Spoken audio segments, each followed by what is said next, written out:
नमस्कार, मैं तबारक हुसैन और आप लोग सच 22 बिहार देख रहे हैं। आपको बता दें कि बिहार बोर्ड ने इंटरमीडिएट परीक्षा का परिणाम घोषित कर दिया है आज से 2 दिन पहले, यानी कि 21 तारीख को। और आपको बता दें कि बिहार में जो इंटरमीडिएट की जो परीक्षा हुई थी उसमें से आर्ट्स में से बिहार के 2 जिलों की बेटियों ने नाम रोशन किया है। और जिसमें से कि प्रथम स्थान मोहद्दिशा, जो कि बायसी की रहने वाली है, उन्होंने 95% अंक प्राप्त किया है। और दूसरा जो है धमधा की रहने वाली है, जो कि कटिहार डिस्ट्रिक्ट के है। धमधा ही है ना? अच्छा, पीर मुकाम फलका प्रखंड, जो कि कटिहार जिला पड़ता है। वहाँ की एक बेटी है जिन्होंने 94% अपना अंक प्राप्त किया और नाम रोशन किया। अभी हमारे साथ बातचीत करने के लिए इनसे हम बातचीत करेंगे। सबसे पहले तो आपका मेरे चैनल पे आपका स्वागत है। Thank you sir.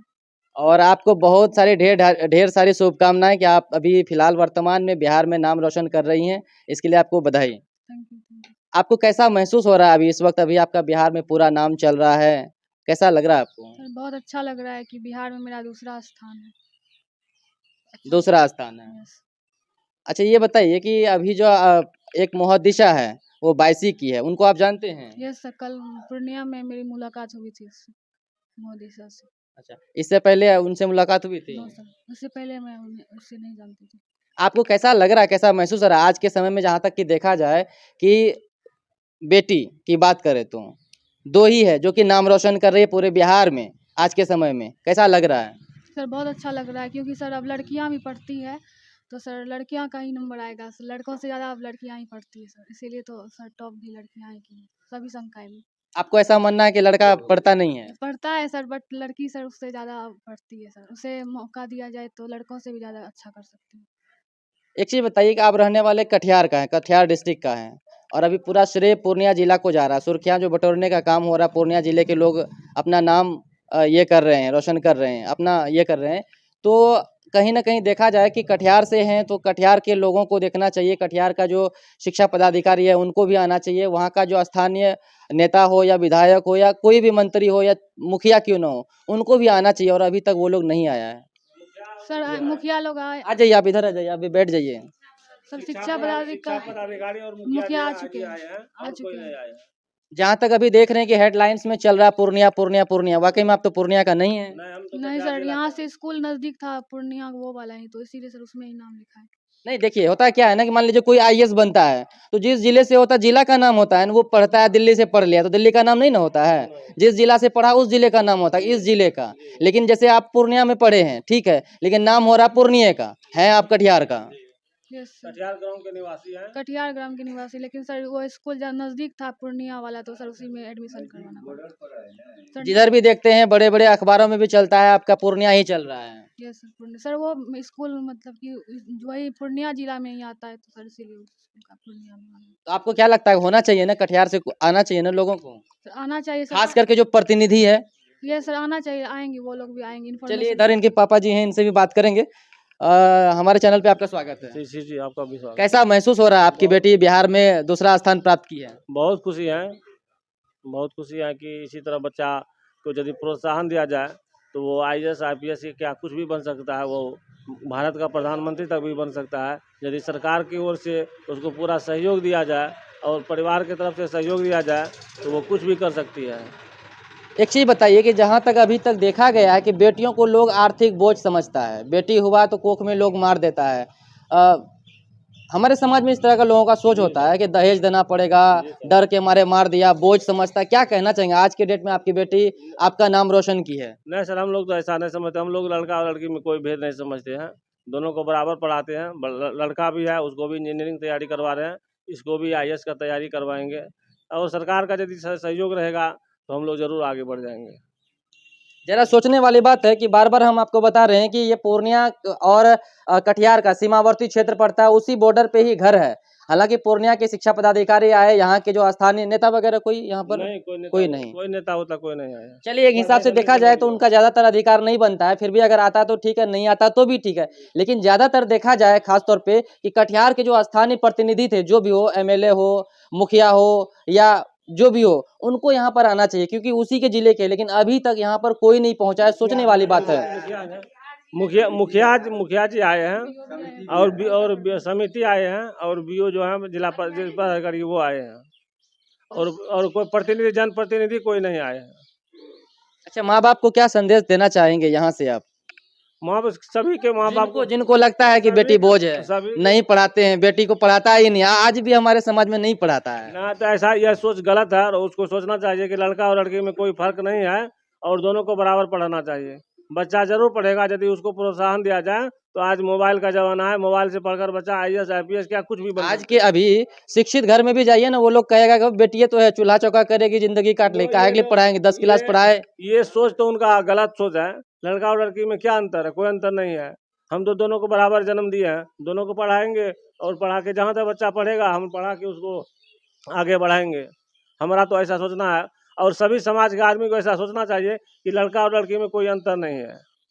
जो समझता है कि ये अंतर है तो उसका मूर्खता है, यही कहना चाहते हैं। चलिए, तो ये इनके पिताजी थे, और सही बात है, बेटा और बेटी में अंतर नहीं समझना चाहिए, ना ही बेटी को बोझ समझना चाहिए। इधर दादाजी हैं इनके।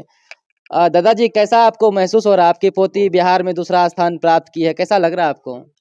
इसके लिए मैं बच्चे को बधाई देता हूँ, और यह हृदय हृदय से बहुत प्रफुल्लित हो रहा है, बहुत आनंद हो रहा है कि बिहार में हमारा बच्ची द्वितीय स्थान प्राप्त किया। इसके लिए मैं बहुत खुश हूँ। अच्छा, आपको ऐसा नहीं लग रहा है पोती मेरे सर पे बोझ है? नहीं, ऐसा कभी नहीं हम लोग अनुभव किए इस तरह का मानसिकता वाले लोग हमारे समाज में आज भी हैं। हैं, लेकिन इसमें परिवर्तन हो रहा है। हम तो देख रहे हैं, लड़की भी पढ़ने में आगे बढ़ रही है, लोग बच्ची को पढ़ा रहे हैं। उसमें तब कुछ भिन्नता है, कुछ लोग ऐसा मूर्खता करते हैं कि लड़का लड़की में भेद समझते हैं। ऐसा नहीं समझना चाहिए, भेदभाव नहीं करना नहीं चाहिए। करना चाहिए। चलिए, इधर उनकी मम्मी भी हैं, और भी ग्रामीण है यहाँ पर कुछ। हम पहले उनकी मम्मी से बात कर लेते हैं। क्या नाम हुआ आपका? कुमारी रीना। आपकी बेटी बिहार में दूसरा स्थान प्राप्त की है, कैसा लग रहा है आपको, कैसा महसूस हो मैं रहा है? इस बात से बहुत खुशी हूँ जिसका मैं वर्णन नहीं कर सकती हूँ अपने शब्द में, कि मैं कितनी खुश हूँ कि मेरी बेटी इतनी ऊंचाइयों पर पहुँच गई है, और मेरा नाम भी उसके पीछे रोशन हो रहा है कि मैं उसकी माँ हूँ। अच्छा, कैसे इसका बचपन से कैसा व्यवहार रहा पढ़ने लिखने में? आप तो माँ है ना, किस तरह से माहौल में रहा ये? वो बहुत शांत और सज्जन थी। घरेलू काम में मैं जरा सा भी उसको समय नहीं लगाती थी कि तुम काम करो, और पूरा सारा समय हार्ड वर्क करके वह पढ़ाई में लगाती थी, और जहाँ तक जब ज़रूरत होती थी मुझे तो वो सहयोग भी कामों में ही करती थी। आगे चल के क्या कुछ बनाने का आपका लक्ष्य है कि बेटी को आगे पढ़ाएंगे, क्या हाँ, बनाना है? वो तो बोल रही है सिविल सर्विसेज में जाऊंगी। अब देखिए, कोशिश मेरा भी रहेगा उसको जहाँ तक वो जाए, वो जो करना चाहे। कोशिश नहीं बनाना है कि नहीं केवल कोशिश करना है, ये नहीं, बताइए। बनाना भी है। देखिए, एक होता है लोग दिल में ठान लेता है बनाना है तो बनाना है, फिर बनाना उसके है। लिए जो करना पड़ जाए। वो जैसा कहेगी, वो जिस क्षेत्र में जहाँ जाना चाहेगी, मैं उसके लिए प्रयत्नशील रहूंगी। अच्छा, उस माँ बाप को क्या आप संदेश देना चाहेंगे? आपकी बेटी है, नाम रोशन की बिहार में, क्या कहेंगे?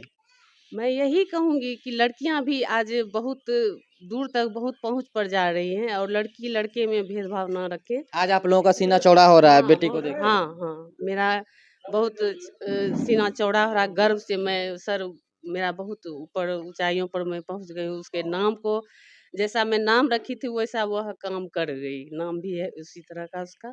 वो इस तरह की मुझे ऊंचाइयों पर ले गई, और अपने भी पहुंची, और हम भी उसके नाम से जाने जा रहे हैं। चलिए, अच्छी बात है, बातचीत हुआ। और इधर भी कुछ लोग हैं। क्या नाम हुआ आपका? जयप्रकाश झा। कौन है ये बच्ची? बच्ची मेरी भतीजी है। क्या कहिएगा बच्ची के बारे में? बच्ची आज तो आप लोग का सीना चौड़ा हो गया पूरे।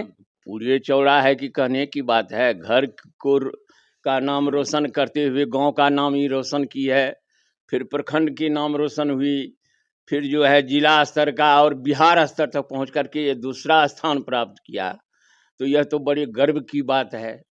और हमरा अपना जहाँ तक अंदाज है कि अगर लड़कियों को प्रोत्साहित किया जाए, जितनी अधिक प्रोत्साहित किया जाएगा, लड़कियां उतनी आगे बढ़ेगी। लड़कियों में काफ़ी हौसला बनी हुई है, उसका अपना जो है इच्छा होती है कि हम लड़कों से आगे बढ़ें, और उस तरफ अग्रसर हो रही ये बात तो आप कह रहे हैं प्रोत्साहित करना चाहिए, लेकिन आज भी हमारे घरों में हम रिपीट कर रहे हैं ऐसे मानसिकता वाले लोग हैं जो कहते हैं ओ चोला चका करेगी, खाना बनाएगी, क्या करना है, शादी करा देंगे, क्या करेगी। मानसिकता थी वह धीरे धीरे ये इस वातावरण को देखते हुए माने दूर हो रहा है। मानसिकता जिनकी गलत थी वो सुधर रहा है, आगे बढ़ रहा है। इतनी तो है। चलिए अभी इनसे फिर हम जुड़ेंगे और बातचीत करेंगे और हम इसके जानने का कोशिश करेंगे इनका जो शिक्षा रहा बचपन से किस तरह का रहा, कैसे माहौल आपका जो पढ़ाई था कैसा रहा बचपन से ही? सर बचपन से ही सर जो भी पढ़ती थी मन लगा के पढ़ती थी और सर 1 से 8वीं तक की पढ़ाई यहीं आदर्श मध्य विद्यालय पीर मुकाम में हुई। उसके बाद सर 9 से 12 तक माधव सार्वजनिक विद्यालय धमदाहा पूर्णिया सर वहीं से हुआ इंटर तक। आगे चल के आपको भविष्य में क्या करना है? आगे चल के सिविल सर्विसेज की तैयारी करेंगे। सिविल सर्विसेज की तैयारी करके क्या बनेंगे?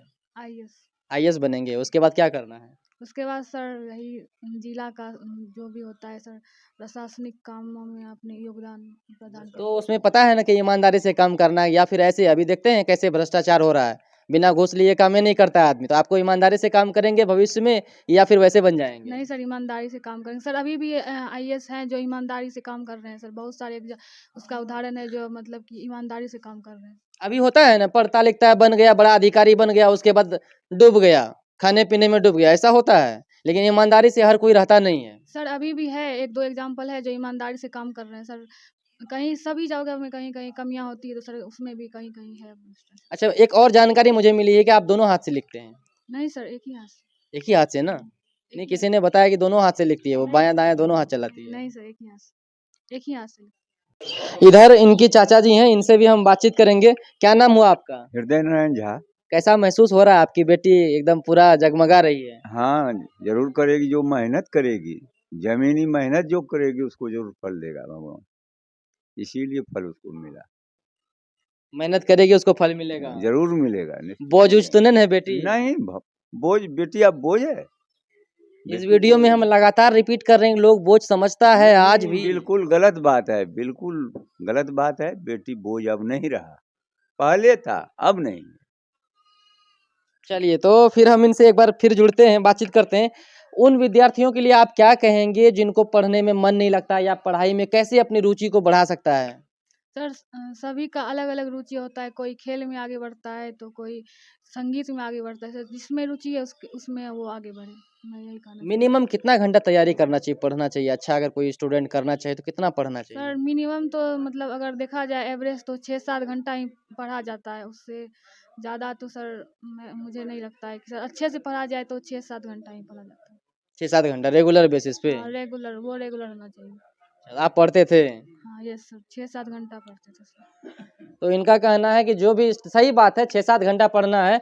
और याद रखिए जो भी इस वीडियो को देख रहे हैं और वैसे विद्यार्थियों से हम कहना चाहेंगे यहाँ से कि भाई अगर आप पढ़ते हैं और तैयारी करते हैं, जिस सब्जेक्ट को भी आप पढ़ते हैं ना उस सब्जेक्ट को अंतिम समझ के पढ़िए। जब आप अंतिम समझ के पढ़ेंगे ना तो याद रखिए आप आगे निकल जाएंगे और आगे बढ़ जाएंगे। इस बात को हमेशा याद रखना है कि सब्जेक्ट को जिस चीज़ को पढ़ने बैठे हैं वो आपका अंतिम सब्जेक्ट होना चाहिए। और जब आप अंतिम समझ के करेंगे तो जरूर आगे निकलेंगे। सहमत है ना इस बात से? यस सर पूरा सहमत। और सभी सब्जेक्ट में सर बराबर समय दीजिएगा तभी सभी सब्जेक्ट में अच्छा। अंतिम कहने का मतलब मन लगा के ये मेरा आखिरी विषय है, और जब आखिरी विषय समझेंगे तो हमको मन लगेगा पढ़ने में। यस सर पूरा आखिरी मतलब पूरा उसमें अगर पढ़ना है तो उसको फिर अच्छा से पढ़ना है।